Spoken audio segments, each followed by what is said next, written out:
Ոչ կանոնադրային հարաբերությունները միանշանակ շատ մեծ դերակատարություն են ունենում ընդհանրապես բանակում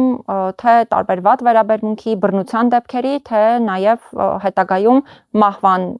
դեպքերի ու դրանց քանակի ավելացման տեսանկյունից եւ որքան էլ որ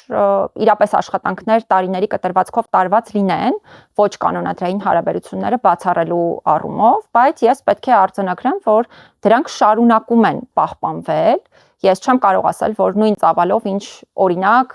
շատ տարիներ առաջ էր, եւ նաեւ ակնհայտ է, որ ընդհանուր առմամբ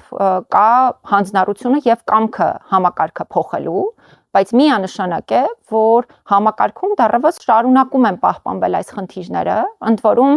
դրանք ոչ կանոնադրային հարաբերություններին բնորոշ հարցերն են, ավելի նաեւ քրեական ենթամշակույթին որոշակի առումով բնորոշ տարրերով. Եվ այս ամենի վերացումը ենթադրում է հստակ հանձնառություն ոչ թե պարզապես մի դերակատարի, մի սուբյեկտի կողմից, այլ զինված ուժերի յուրաքանչյուր ներկայացուցչի կողմից, առաջին հերթին շատ կարևոր է հրամանատարական կազմի վերաբերմունքը այս ամենին, եւ նաեւ պատասխանատվության մեխանիզմների ճիշտ կիրառումը, որովհետեւ եթե մարդիկ տեսնում են, որ իրենք շատ հանգիստ կարող են ունենալ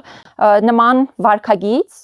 եւ որևէ կերպ պատասխանատվության չենթարկվել, ընդ որում խոսքը իրավաչափ պատասխանատվության մեխանիզմների մասին է, բնականաբար այս պարագայում նրանք եւ նրանց պես շատերը, ովքեր նաեւ այդ ամենը իրենց համար տեսանելի ունենում են աչքի առաջ, իրենք շարունակում են այդ վարքագիծը